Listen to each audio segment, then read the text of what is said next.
Роден сум во Охрид на 18 јануари 1830 година според едни, 1831 година според други. Името ми е Григор, а не Глигор. Презимето ми е Прличев, а не Прличев, како што повеќето ме нарекуваат. Син сум на Ставре Прличев и Марија Ѓокова. Родители доста сиромашни, но честни. Татко ми ме остави 6-месечно младенче, заедно со уште двајца мои браќа и една сестра. Сите маловозрастни. Дедо беше земјоделец, висок, белобрат старец, но трудолюбив. Бев едва 4 годишен, кога ми донесе еден грчки буквар и ме изучи наимињата од буквите. Беше магијевсан кога му читав. Секоја вечер ми носеше по еден симит од 2 пари. Еве какво беше моето детство.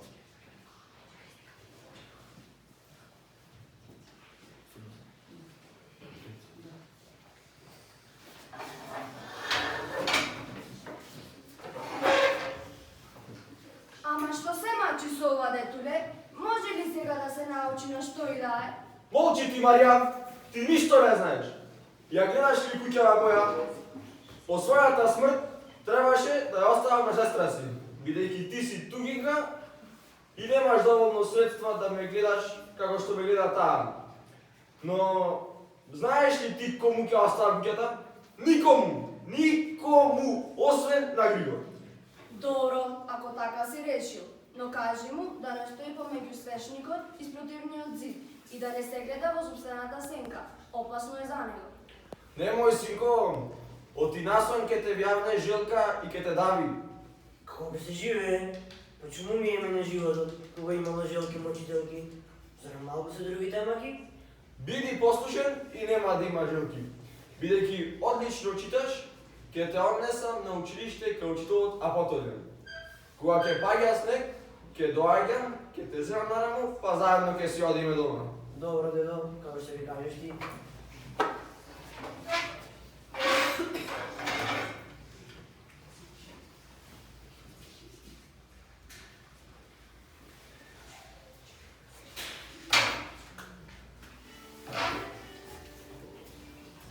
Добро утро. Добро утро.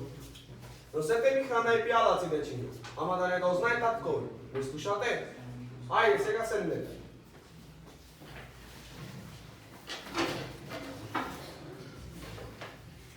Јас ке си одморам. Вие читајте лекцијата до тојхот, Псалтирот или Орелот. Кон пладне сите ке спиеме заедно. Разбравте? Да.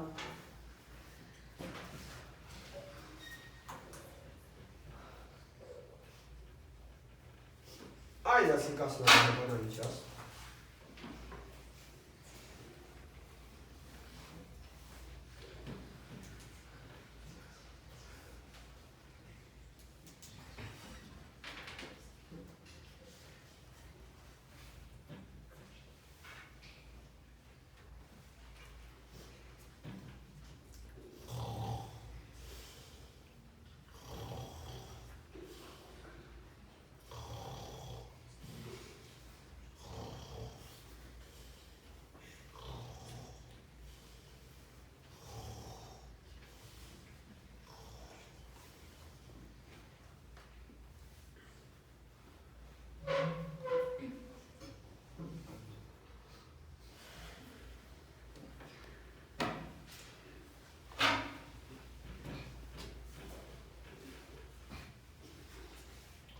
Добро.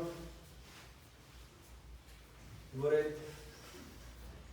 Добро. Камо ти писмо, Григоре?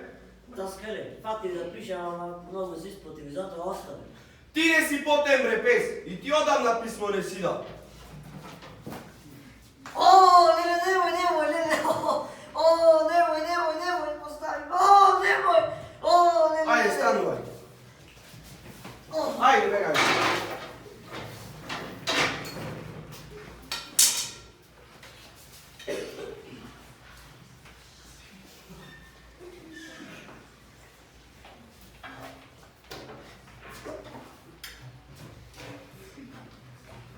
Мамо,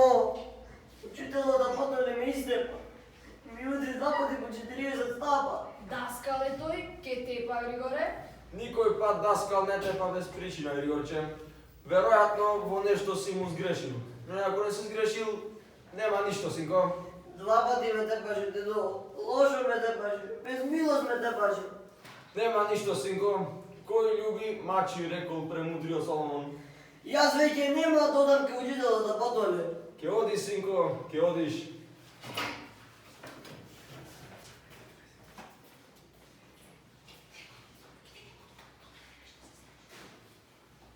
Се преправав дека одам во училиште, за да не го вознемирувам болниот дедо. Се криев во урнатините на градската тврдина и таму читав и се радував на убавата природа, додека да се пуштат другите ученици. Потоа, мојот најмил дедо почина, кој каже на мајка ми, моите двајца браќа Никола и Иван да бидат занаетчи, а сестра ми Зуграфина да биде измекарка. Тој побара ветување од мајка ми дека ќе ме пушти на школување, што и го доби. Пред да пушти душа дедо ми и се заблагодари на мајка ми, бидејќи била голема домакинка. Се расплака и така, плачејќи околу полнок, почина.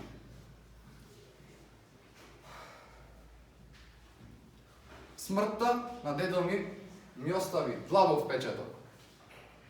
Мајка ми многу пати ми раскажуваше за татка, за неговите рани, за неговата нежност, за многобројните усилби што ги вложувал за да не исхрани со своја игла.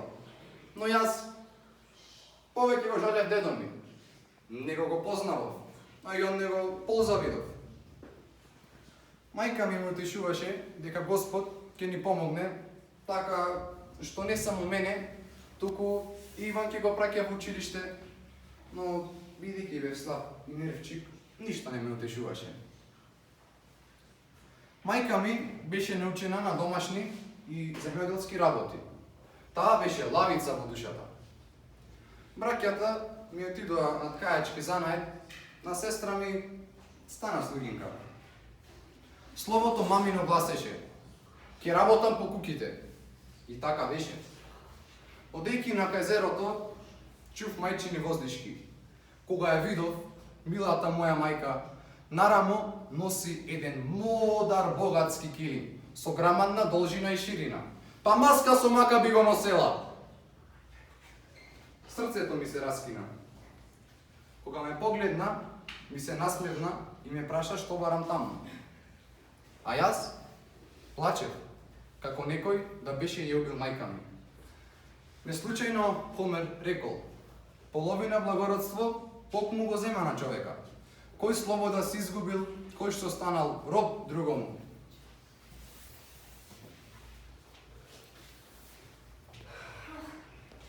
Оф, леле, маки.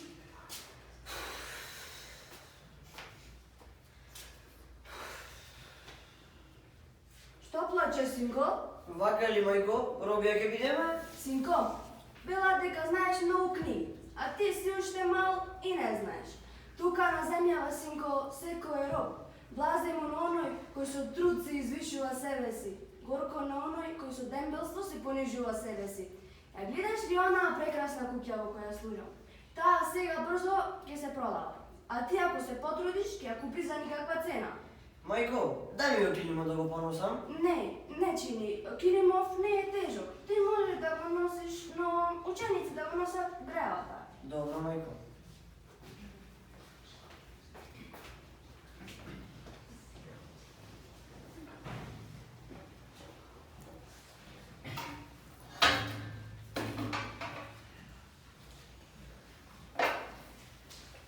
По оваа случка станав најбунтовен и најстрастен член на опозицијата против аристократијата, како да бев избран од општ одмазник за бедните. Од секогаш сум ги мразел, гонел и тепал децата на богаташите, на чорбаджиите, па дури на своите учители, кога постапувале горделиво со моите соученици. Како за утеха, после сите поминати наши несреќи, во Охрид дојде до учителство Димитар Миладинов. Тој се смести во дедовата ми куќа заедно со својата млада невеста. Во негово време Не знаевме речиси ништо за аритметиката, а тој дури не запозна и со италијанскиот јазик. Насекаде се расчу глас за цутењето на Охридското училиште. Од сите градови во Македонија, па дури од најзападниот дел на Албанија, доаѓа ученици да се школуваат кај Миладинов. Но сите му се лутеа бидејќи не постеше. Една година, паметам, беше глад. И мајка ми рече да преминам на занает. Јас се расплакав. Никако не ми се сакаше да го оставам училиштето. Дури тогаш почнав да се насладувам на Хомеровите убавини. Почнав да ги подучувам децата на богаташите. Во август 1859 година пристигнав и се запишав на втора година по медицина во Атина, но се разбира, пишував и стихови. Тогаш не бев почнал поемата Сердарот. Знаев дека поемава треба да ја доставам најдоцна до 13 февруари, но не знаев дека потписот на авторот треба да се наоѓа во плик во кој ќе фигурира еден од најдобрите негови стихови во поемата. И така, ја предадов поемава потпишана просто. На 25 март 1860 година, господинот Рангавис, председателот на испитната комисија, рече, почна да ги прегледува поемите, почнувајќи од најслабите. За мене, како и за безброј други гледачи, се разбира, стол немаше. Најпосле Рангавис рече дека конечно имаме една подобра и поубава поема од другите со наслов О Арматолос. Тогаш во себе почувствував една неопислива возбуда каква што никогаш порано не сум почувствувал. Знаев дека венецот е мој. Најпосле Рангавис рече дека првата награда ја доделува на поемата Сердарот. Никому не му јавив за мојата радост. Почекав додека да се разотиде собирот. Потоа отидов кај Рангавис и му кажав дека јас сум авторот на поемата. Еве како беше.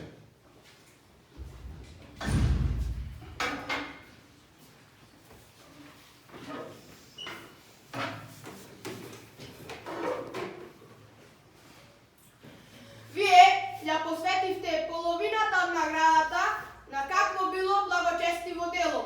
Да, така пишувам и не одрекувам. Оваа штедрост многу ме препорачува, а втората половина, за оваа половина вие не пишавте ништо. Втората половина ми треба мене. Не сум богат. Чувте ли какви пофалби ви сплетов?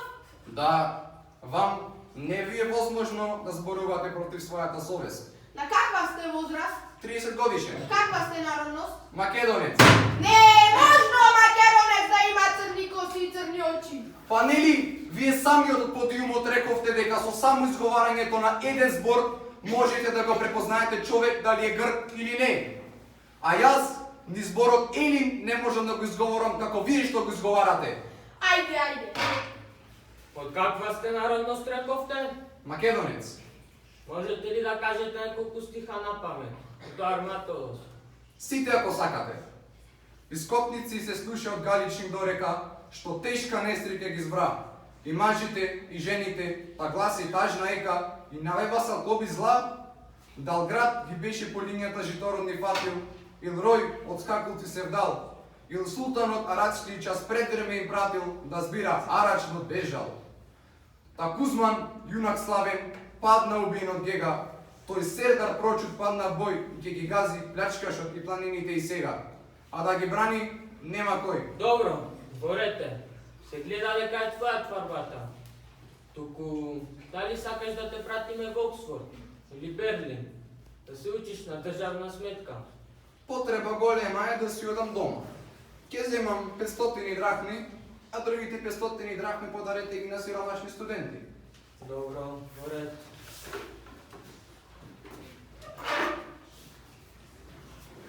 Радоста беше голема. Имав многу пари, но брзо ги потрошив. Учителствував во Тирана, Долна Белица, Солун, Софија, Прилеп и во мојот роден Охрид. Напишав и неколку творби. За крајот на оваа средба ја одбрав поемата 1762 лето, која воедно е и химна на вашето училиште, што мене ме прави многу радосен. За крај ќе ви изрецитираат мојата сестра Зографина и жена ми Анастасија. 1762 лето, во Охрида од Цариграда дошел Салаор. Дошел Салаор. Се представил пред Арсенија, наша Патрика честнаго, и му рекол слово горко, слово жалостно. Слово жалостно. Царска волја да тргнеш денеска за Цариграда. На тебе одврли грци голем поплаке. Голем поплаке. Собрал Патрик свое стадо, црква Свети Климентова, благослов им дал последен, ръце заплетил. Ръце заплетил. Дълго време липал старец, в молчение всенародно, и по Белабрада ронил солзи горещи. Солзи горещи. Слушайте ме, мили чеда, и аз кидам в Цариграда. На мене отврли грци голем поплаке. Голем поплаке. Грцки Патрик ке ни строши, славна Охридска столица, и мене до смърт ке държи заточение. Заточение. Ке прати владици грци, лицем светци, сърцем вълци ке ве дават, ке ве стрижат, ке мулзат до кръв. Ке мулзат до кръв. Меѓу народа ке сеја несогласие и раздори, да се мразат син со татка и со брата брат. И со брата брат. И ке викнете до Бога, и крило не ке најдете. Смирени ке наведете глави до земи. Глави до земи. Ке ми бидете сираци, така било написано. Елате ми да ве гушна за последен път. За последен път. Черна тъга поразила, старо, младо, мъж и жени. Вси со ръце заплетени, солзи проливат. Солзи поливат. Тој ги гушка. Тие тъжни му целиваат десна ръка и од ръка како од извор солзи се леат. Солзи се леат. Вјахнал Патрик брза коња и неволно употил се. Тога грмки плач народен небо процепил. Небо процепил. Умилил се честни Патрик, свалил шапка навезана. Погледал на сино небо, љуто проколнал. Љуто проколнал. Послушај, мили Боже, хајр никога да немат. Стамче беј и бујар лигдо. Пејко челеви. Пејко челеви. Милостиви Бог послушал. Патришка гореща клетва. Слава нихна, семе нихно, погубил со шум. Погубил со шум. И сега во куки нихни ткае пајак пајачина. И напусти стрехи нихни хукат хутове. Хукат хутове.